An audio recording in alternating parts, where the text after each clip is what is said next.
with the live at 5, your real estate spot to learn a little bit every day about real estate. And here with me, I am Hugo from Long and Foster, and I can help you buy, sell, lease, rent, or invest in real estate.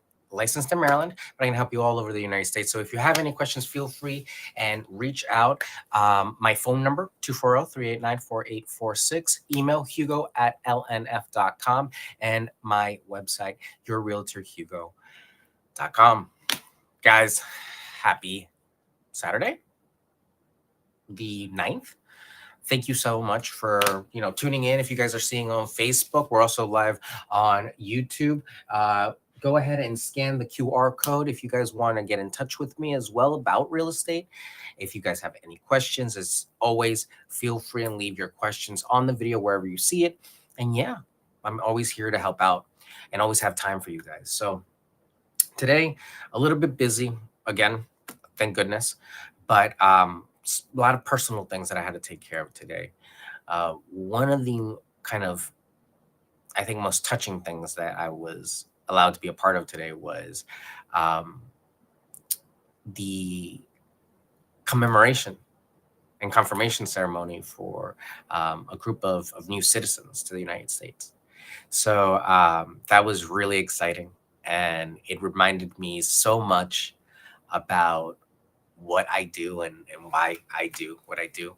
And I couldn't help but get touched by the sheer sight of seeing so many different countries and so many different people from these countries coming here to America and standing up as they all do, as they're saying the kind of the commemoratory speech when they're telling everybody, hey, welcome to America. You're a citizen. So you get up and stand as they call your different nations, and they start going down this list, and you just see everyone standing up, and you see people from all walks of life, and everyone here with the same dream, with the same, you know, just love for this country. And I haven't said the Pledge of Allegiance probably since 2006, since I graduated high school. I don't even think I said it during college. But saying it today and really listening to the words of the Star Spangled Banner and going through what it means to be an American to these people, it was it truly reminded me what it does mean to be an American. And I'm very grateful for the invite. And thank you so much for letting me be part of that.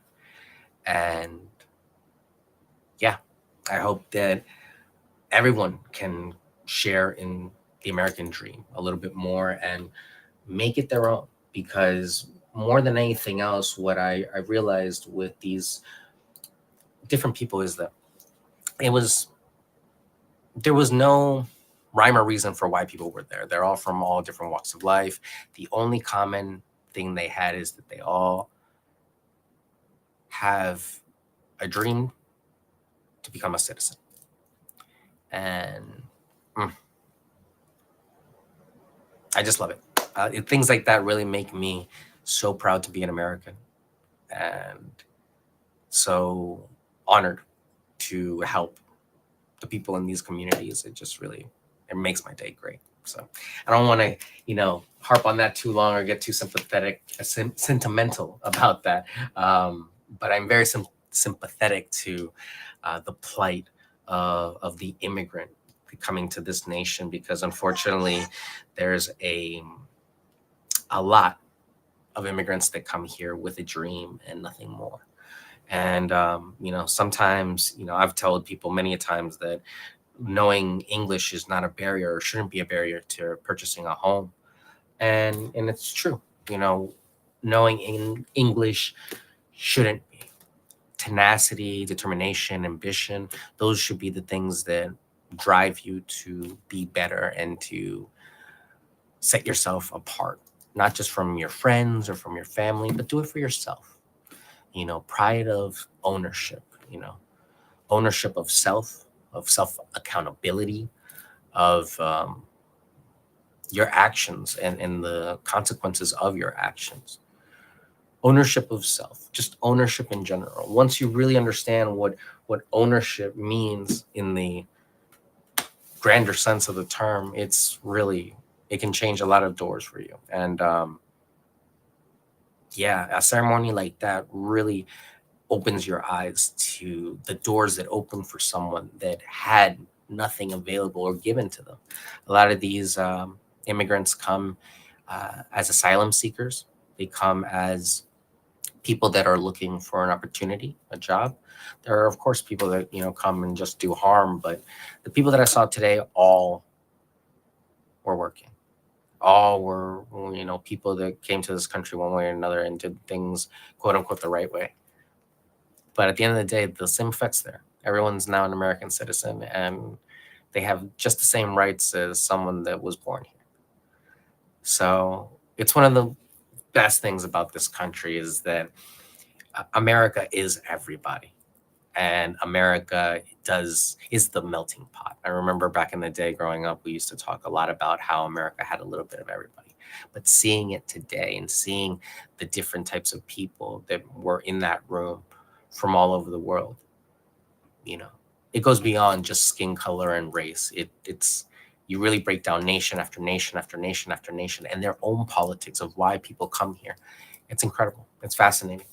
So I did want to touch a little bit about real estate, though, just because this is a real estate show, and I can't tell you guys all about just um, my personal life. But I think there's nothing more American or more real estate than I guess what I'm trying to say is there's nothing more American than real estate, because really, you know, the truth is it's such a capitalistic way of making money. And you play Monopoly and you understand the rules of Monopoly, you tend to keep winning, because it's a lot of people don't understand where the key places are, and sometimes it's strategy. So being smart with your money is definitely a key thing, and knowing where to move your money. So when you see opportunities, knowing you know how to chase after them. So keeping your eyes and ears open to the different things that are going on right now. There are a lot of opportunities in Maryland and Montgomery County. So if you do a little bit of research in Montgomery County and Montgomery County news, you'll see maybe even some things that you might have invested in on the stock market. I would definitely look into the biotechnic realm and look at those areas of what's available here, because there is tons of development that's growing in that regard. I think I mentioned yesterday that AstraZeneca was um, expanding with a lease in Gaithersburg. So that's huge. I also think I mentioned Novavax is also in the area, and they expanded, I think, earlier this year. Um, you know, I was very lucky to be in their old facility. Um, and yeah, it's just so much development so quick. So there's huge projects going on around here, huge developments in software and technology and science. So um, this is a area that has a little bit different opportunities than other areas around the world, and also around the United States. Someone asked me actually today if it would be worthwhile investing in another state. I think so. I think if you have the wherewithal to take on the risk and can find someone that you can delegate and hold accountable to keep the property and maintain the property remotely, I think it's worth doing.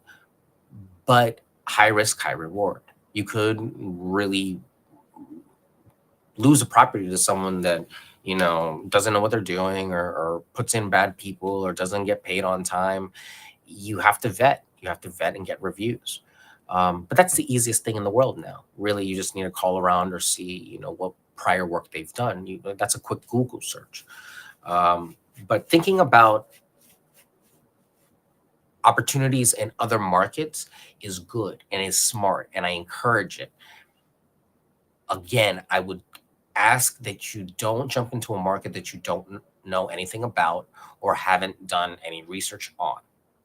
So I would always defer to talking to a realtor like myself or somebody that you know, and referring, unless they are licensed in that area and know and practice in that area, referring someone in that area that's professional, that's in the same, network, and probably the same, maybe even caliber of agent. Hopefully they're a great one too. Um, but that's what my suggestion would be: work with a professional in the area that you want to work with, because ideally there's enough transactions for everyone, to be honest. One person doesn't need to go everywhere. Yes, you might like how an agent does things, but there are agents that have certain consistency. To be honest, you just see them day in, day out. You see them week in, week out with new listings. You feel more comfortable because they've already done so many transactions. They're more approachable, they're more easy to talk to. Sometimes deals are not lost because of the houses, sometimes they're lost because of the agents. So taking time to vet how your agent communicates, not only with you but with other clients, with open house clients, with um, people on the street, is super important. You want someone that can provide customer service through and through the entire experience. We're not talking about a McDonald's hamburger. We're talking about hundreds of thousands of dollars. So it's absurd for someone to hire someone that's just gonna, half-ass it and take pictures on their cell phone and then call it a day. You know, there are memes about that and stuff like that, but it's true. It's true. And I'm not knocking on anyone that wants to take pictures on their cell phone. That's fine. I understand that cell phone cameras are on the same caliber. I do a lot of work with videography that does phones, but you have to know a time and a place to do it. And I think that sometimes cutting corners when it comes to presentations can cut the bottom line. Really, when you're trying to present and put your best foot forward, why wouldn't you present your best foot forward? And I get it, margins are tight, and sometimes people are coming to market with very little on the table or to give on the table. But that's why you try to work with an agent that has that leeway in that room to try to do that business for you. Sometimes you come to an agent not because you don't know how to sell a house. Sometimes you come to an agent, but because they have the tools in the network that you just don't have readily accessible. Yeah, you can call a mover. Yeah, you can call a painter. You can call everybody to come and do the work for you. Probably get better prices. I'm always going to try to do research for you, always going to try to do better pricing for you. But at a certain point, I have to delegate everything to you and give you, hey, give me yay or nay on these people so we can start working. But I have these people on file. I have resources. I have documentation. I have books where I can sit here and pull these people right up, directories where I can just, draw from. You would have to sit there and chance them and try some out and see what happens and get different quotes. It could take longer. That's really what you're paying for, is the convenience. And remember, if the convenience is working for you, if you're gonna sell the property faster, if you're gonna make more money off the property, if something can be executed more to your desired effect, absolutely. That's those are all reasons why you want to use an agent. But if those aren't things that you feel like are worth your time, then I hate to say it to you, but for sale by owner is also a thing. As someone said, so what's stopping me from just selling my home by myself? Nothing, nothing. You need a lawyer. You need somebody that can draft up the documentation, and that's it. In all honesty. But why do we use realtors instead of lawyers? Well, in some markets they use both. Here in this market, we use realtors that have set contracts and set forms, and we work with other realtors to work within the guidelines of these forms to get deals done. So there's set parameters of what can and can't be done. The forms are not perfect. The forms are renewed all the time, and hopefully in the future I'll be able to speak with more heads of GCAR to speak more on why forms are changed and why they evolve. But I bet you they'll tell you that it's 9 times out of 10 either litigation or the fear of litigation, because everything in our contract has come from some sort of problem. I'm told by agents older than I that The contract was a lot smaller back in the day. And, if what I'm looking at, that 60, 70, maybe 80, 90 pages sometimes, um, is what we have now as a cause of that, then I can believe it. I can believe it because, you know, the the lawlessness that was seen in the 2006, 7, and 8s, um, it was not just the lending market. When I got into the business, I heard a lot of stories about a lot of agents, and it was unfortunate because you go into a profession like this expecting to help people and trying to help people, and people very much put you on the same pedestal as a used car salesman. And I get it, you know, I get it. But at the end of the day, it's it's a different caliber of transaction, and it deserves a different caliber of person doing it. I don't know how else to say it. And I don't want to say that all realtors are not used car salesmen, but you know, there's you have to interview and take time thinking about who you're going to use. Sometimes it's not about the bottom line. Sometimes it's not about the commission split. And you can negotiate all of that. Being fair and knowing that is some of your best kept negotiating tactics. You really, if you do your research on what you can and can't do as an owner, you'd be surprised of how much power you have. But that's what, America does for you. It makes it easy for you to conduct business. It's a company that runs on business. So we're here to facilitate. In theory, we're here to facilitate and help the transaction go from start to finish in an easy and timely fashion. Be careful of people that sell you pipe dreams. Be careful of people that just say yes, yes, yes, yes, yes. Be careful of people that might immediately undercut their rates, for no reason. These, are all signs of maybe somebody that might be, having ulterior motives. See their track record, see what they have done. Those are really the best, things I can say to you, and get a feel for the person. Meet them if you can, talk to them, because a text message, an email will only go but so far.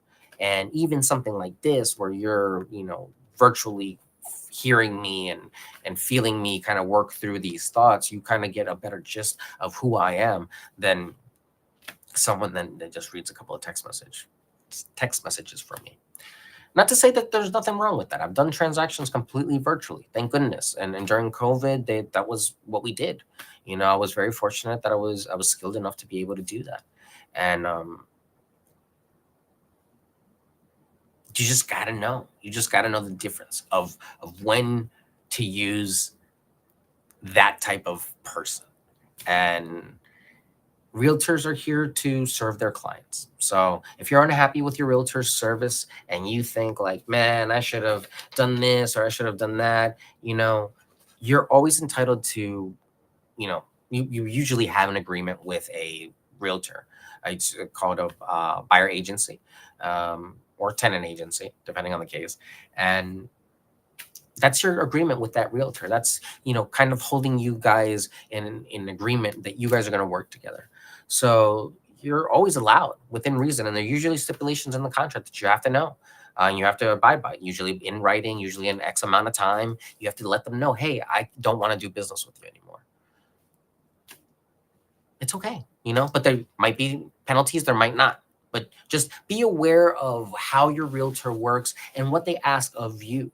Will you have to compensate them for commissions if you work with them as a buyer? Will you have to compensate them, as a seller? What are the compensations and where are they going? You know, Understanding where their marketing budget goes. That's a huge thing. We could get into it all day long, but I don't want to talk so much about that and other agents. Really interview, take your time, do your homework, because we're talking again about hundreds of thousands of dollars. And in this market where mispricing a property at the beginning could damage your reputation on market and lose you 5 to 10% in value, I don't know. I think Anybody would be a little bit salty about that. Hey, my neighbor sold for 10% more than I did. It happens. It happens. And when you buy at the top of a market, it happens too. When you buy at the bottom of a market, it happens. But you're doing yourself a disservice trying to time the market. There are swings to this, and there are seasons where it's good and there's bad. But really find a house that fulfills the need. If it's an investment property, find a good investment property. If it's a rental that you're looking for, find a good rental. If it's a house, townhouse, understand the pros and cons of each. And actually, I think that's might be something that we'll talk about a little bit more next week.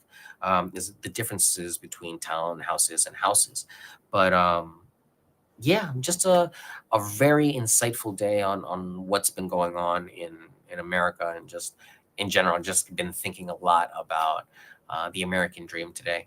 I did have just a couple of things I wanted to bring up. 32% of um, buyers were first-time home buyers last year, and that's up from 26%. So we're seeing a shift in that. The Mid-Atlantic market did rise about 1.8% in median home prices. So we're talking again, as I said earlier, that prices are going up.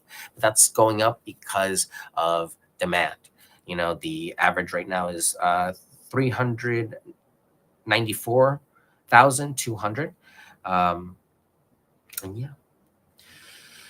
rates have been in steady decline for the 6th week in a row. So we have a ton of people talking about that. And just all in all, guys, I hope you guys have a great weekend. Uh, it should be pretty chilly, so watch out. I think it should snow pretty soon, but stay safe out there. Crazy fog if anybody was out there this morning. But yeah, stay healthy, guys. Be safe out there. We will see each other tomorrow for another video. And yeah, thank you so much, guys. God bless. Appreciate you all. My name is Hugo Quintanilla. I work with Long and Foster, North Potomac, Rockville. Phone number 240-389-4846. Email hugo@lnf.com. You can scan that QR code up there if you want to just talk real estate with me. And my website is yourrealtorhugo.com. Thank you so much for joining the live at 5, this little space to talk about real estate and other things in my little world. And I appreciate you guys. See you tomorrow. Take care.